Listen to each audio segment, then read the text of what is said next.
Halo guys, back to channel Film Terus. How are you today? Bagaimana keadaan kalian guys? Semoga tetap sehat selalu. Tetap jaga protokol kesehatan ya guys, karena bagaimanapun pandemi belum berakhir. Di video-video sebelumnya kita udah bahas alur cerita film produksi Hollywood dan Korea. Nah, kali ini ada yang baru cuy. Kita akan bahas alur cerita film asli Italia yang berjudul Yara. Film ini dirilis baru saja tahun 2021, disutradarai oleh Marco Tullio Giordana dan dibintangi oleh sejumlah aktor dan aktris Italia, diantaranya Isabel Ragones, Alessio Boni, dan Thomas Trabacci.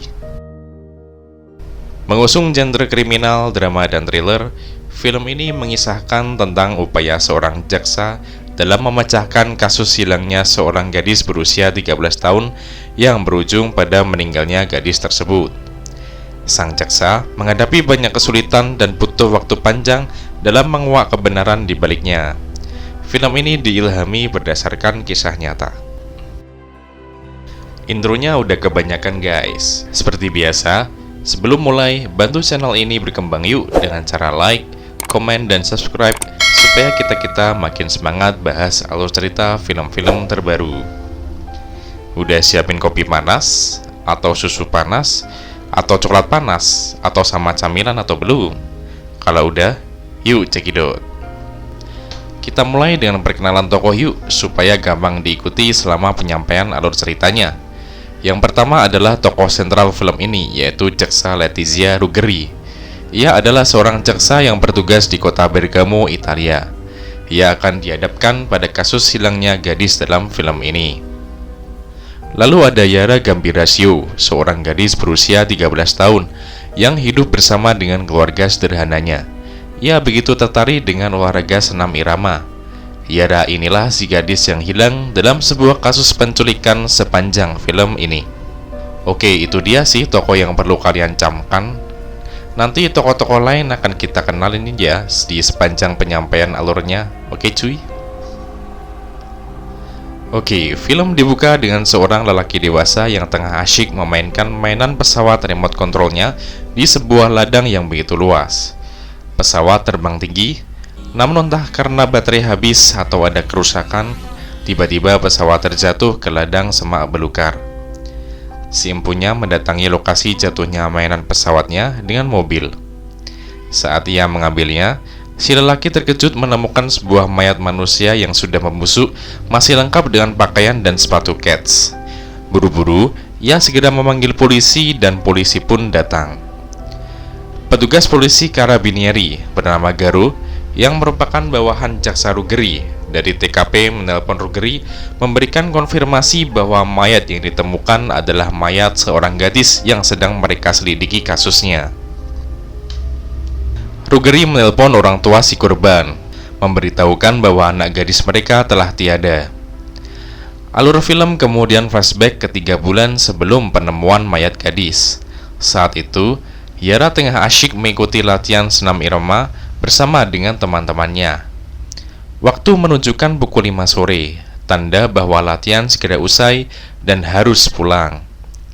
Tampak di luar gedung senam, sesosok pria dari dalam mobil tengah mengawasi Yara yang tengah asyik bersenam. Adegan beralih ke rumah keluarga Yara. Yara, orang tuanya, dan saudara perempuannya yang bernama Keba tengah berada di ruang makan rumahnya menyantap hidangan bersama. Yara meminta izin meminjam kotak musik milik orang tuanya untuk dibawa ke gym karena kotak musik di gym sudah rusak. Ibunya mengizinkan dengan syarat Yara tak pulang terlalu larut malam. Setelahnya, Yara pergi ke gym, membawa kotak musik dan menyerahkannya kepada teman-teman kelas hip hop. Ia diajak temannya untuk ikut menari hip hop, tetapi menolaknya karena harus segera pulang ke rumah. Yara pulang menuju ke rumah melewati jalan yang biasa ia lewati. Sebuah mobil pickup membuntutinya. Yara yang merasa curiga dan was-was karena dibuntuti mobil, segera mempercepat langkah kakinya. Namun mobil tetap mengikutinya, dan saat itulah Yara mulai menghilang. Di rumah orang tuanya gusar mengapa Yara tak kunjung sampai rumah. Sang ibu menelpon teman-teman Yara di gym, namun tak mendapat jawaban di mana keberadaan Yara. Sang ayah harus pergi malam itu karena ada pertemuan, sehingga ia memasrahkan Yara ke istrinya. Sesaat kemudian, ibu Yara mendatangi gym. Di sana, ia tak menemukan Yara. Bahkan dengan bantuan teman-teman Yara, sang ibu tak menemukan Yara juga di area sekitar gym. Ayah Yara akhirnya pergi ke kantor polisi Carabinieri melaporkan hilangnya anak gadis kesayangannya. Ia begitu gusar hingga harus ditenangkan oleh anggota kepolisian. Ayah Yara berujar bahwa telepon milik anaknya tak bisa dihubungi. Segera ia menunjukkan foto Yara guna keperluan identifikasi dan pencarian oleh polisi. Jaksa Ruggeri menjadi jaksa yang bertanggung jawab memecahkan kasus hilangnya Yara, dibantu oleh bawahannya Garu. Ia mulai menganalisis berbagai kemungkinan rangkaian kejadian yang terjadi. Polisi mulai bergerak melakukan pencarian di jalan sepanjang gym hingga rumah Yara. Di sisi lain, penggeledahan oleh polisi dilakukan di rumah Yara untuk mencari barang-barang pendukung. Keba, saudara Yara, menyerahkan buku harian kesayangan Yara kepada polisi. 2 hari pencarian telah berlalu. Tidak banyak temuan yang berarti. Garu melaporkan tidak ada saksi mata sama sekali. Garu pun mengutarakan tim kepolisian belum bisa menerjunkan anjing pelacak karena butuh persiapan. Ruggeri kemudian bertanya mengenai latar belakang keluarga Yara. Apakah orang tua mereka punya musuh atau Yara memiliki masalah dengan orang tuanya sehingga memilih kabur dari rumah. Garu menjelaskan bahwa keluarga Yara adalah keluarga sederhana, tidak terlalu kaya, di mana ayahnya bekerja sebagai pegawai proyek biasa, sehingga kemungkinan tak punya musuh. Sedangkan diketahui bahwa Yara tak memiliki problem dengan orang tuanya. Ruggeri mendatangi gym. Ia bertanya kepada teman-teman klub senam Yara, termasuk pelatihnya, apakah ada gerak-geri aneh yang Yara tunjukkan sebelum menghilang. Sang pelatih dan teman-teman kompak menjawab bahwa Yara merupakan gadis yang lugu dan pendiam, sehingga Yara tidak mungkin berbuat onar. Dan tak ada tanda-tanda aneh di beberapa hari menjelang hilangnya Yara. Kemudian, Ruggeri bertanya apakah ada orang asing yang datang ke gym. Si pelatih gym menjawab bahwa dahulu ada kasus seorang muridnya yang diikuti oleh pria tak dikenal.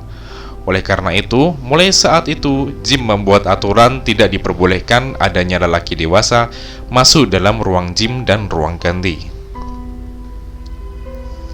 Polisi mendatangi sebuah kompleks proyek Mapello dengan bantuan navigasi anjing pelacak. Di sana, anjing pelacak mengendus aroma yang sama dengan jaket milik Yara. Pemeriksaan terhadap pekerja proyek pun dilakukan. Kolonel Vitale, petugas polisi yang handal memecahkan kasus-kasus kriminal, ditugaskan untuk membantu jaksa Ruggeri. Briefing singkat dilakukan di kantor Ruggeri untuk menjelaskan detail kejadian kepada Vitale. Mereka berdua menganalisis isi buku harian milik Yara. Ruggeri mendatangi sekolah di mana Yara belajar, bertanya kepada salah satu guru apakah ada kejadian perundungan atau bullying yang terjadi di sekolah itu. Sang guru menjawab, tidak ada sama sekali kasus bullying yang terjadi di sekolahnya karena termasuk sekolah unggulan dan teladan di Bergamo.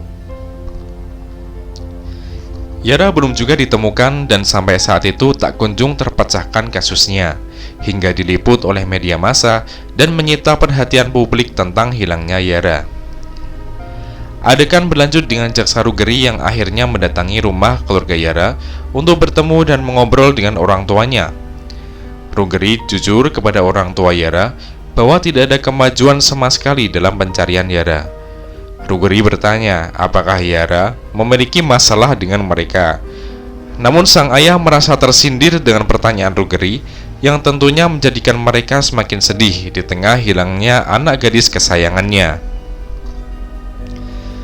Ruggeri menaiki motor meninggalkan rumah Yara untuk bergerak ke kantor melanjutkan analisis kasus hilangnya Yara. Di tengah jalan, Ia ditelepon Garo bahwa kepolisian barusan berhasil menyadap telepon salah satu pekerja Mapelo. Di sana, polisi curiga karena pekerja bernama Muhammad Fikri mengucapkan sumpah kepada Tuhan bahwa ia tidak membunuh seseorang. Sontak, Rugerim menginstruksikan penangkapan Fikri. Fikri yang berada di atas sebuah kapal dikejar dan berhasil ditangkap oleh kepolisian. Ia kemudian diinterogasi oleh Rugeri mengapa Fikri mengucapkan sumpah kepada Tuhan bahwa ia tidak membunuh seseorang.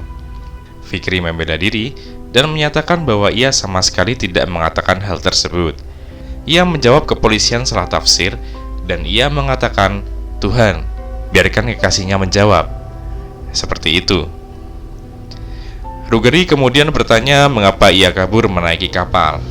Fikri menjawab, ia sama sekali tidak kabur, melainkan sudah berencana untuk pulang dengan membeli tiket jauh-jauh hari sebelumnya.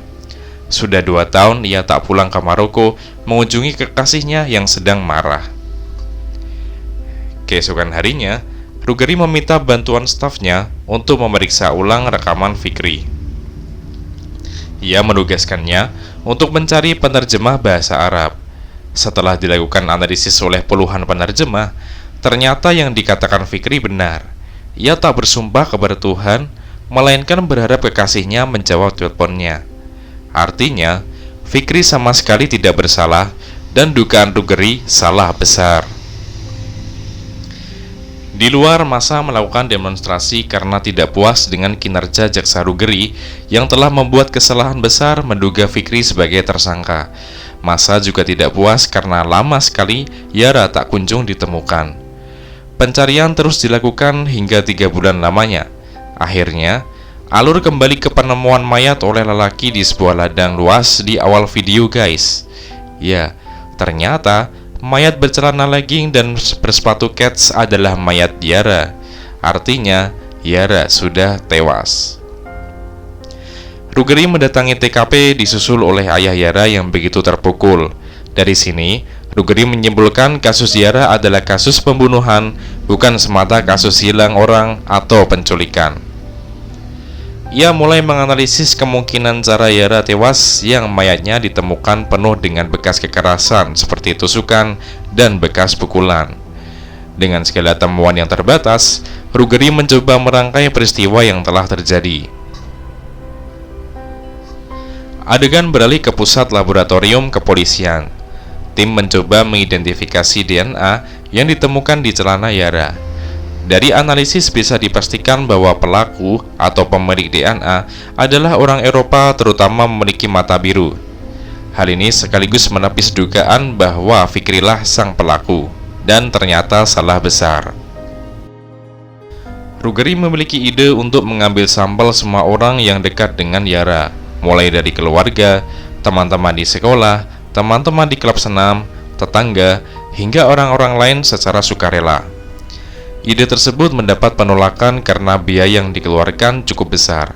Namun, Rugeri menyangkal bahwa tak ada jalan lain selain mengambil ide tersebut. 1 tahun kemudian, lab mendapatkan hasil analisis yang signifikan. Mereka menemukan adanya 50% kecocokan antara DNA sukarelawan bernama Guerinoni dengan DNA pelaku. Guerinoni dipanggil kepolisian untuk menjalani wawancara. Rugeri menjelaskan bahwa mereka tidak curiga dengan Guerinoni, tetapi kecurigaan mereka jatuh kepada sepupu atau paman Guerinoni sehingga mereka menanyakan hal tersebut kepadanya. Guerinoni menjawab ia punya 3 sepupu, 1 tinggal di Amerika, dan kedua dari sepupunya sudah dites DNA secara sukarela dan ternyata tidak ada kecocokan DNA sama sekali. Rugeri curiga jika paman Guerinoni yang bernama Giuseppe punya anak di luar perkawinan yang sah. Rugeri mendatangi istri Giuseppe. Diketahui bahwa Giuseppe sudah meninggal. Rugeri kemudian meminta SIM lama milik Giuseppe, barangkali masih tertinggal DNA-nya di sana. Setelah dilakukan analisis lab, ditemukan bukti bahwa pelaku adalah anak Giuseppe di luar pernikahan dengan istrinya. Tim kepolisian pun mencari ibu dari sang pelaku. Seorang profesor genetika bernama Previdiri mendatangi Ruggeri. Ia memberikan informasi bahwa perisetnya menemukan alel unik dari DNA si pelaku. Dari situ, ditemukanlah ibu sang pelaku yang ternyata sempat ikut pengambilan sampel DNA secara sukarela. Adalah Esther, menikahi Bosetti dan memiliki 3 anak. Si bungsu tinggal di luar negeri, dan anak kembarnya 1 perempuan dan 1 lagi laki-laki. Si laki-laki ini ternyata adalah seorang tukang kayu yang ikut proyek pembangunan Mapello bernama Massimo. Ya, Massimo satu proyekan dengan ayah Yara. Mungkin itu jadi motif Massimo menarget Yara ya guys, karena di sepanjang film ini motif Massimo sebenarnya tidak dijelaskan dengan gamblang. Tim kepolisian kemudian mengupayakan pengambilan DNA Massimo dengan cara menghadang Massimo di tengah jalan untuk tes alkohol rutin. DNA Massimo yang menempel di alat tes alkohol rutin berhasil diekstraksi, dan benar saja guys, berdasar analisis, Massimo lah pelaku penculikan dan pembunuhan Yara. Sebelumnya kita diberitahu guys bahwa Massimo ini sehari-hari mengendarai mobil pickup yang sama dengan mobil pickup yang mengejar Yara di awal film. Massimo pada akhirnya ditangkap di proyek Mapello. Singkat cerita, di pengadilan, Massimo terbukti bersalah telah menculik dan membunuh Yara, serta diberikan vonis penjara seumur hidup oleh hakim. Dan film pun tamat. Ya seperti itu cuy, sebuah kasus kriminalitas yang tidak mudah dipecahkan sampai bertahun-tahun baru menemui titik terang. Apa yang bisa kita ambil dari sini? Selalu berhati-hatilah di jalan guys. Dan kalau mau pergian, pastikan kalian berdoa sebelumnya. Ya sudah, sampai ketemu di video selanjutnya ya cuy. Ingat komen kalau mau request, oke? Tetap di channel Film Terus.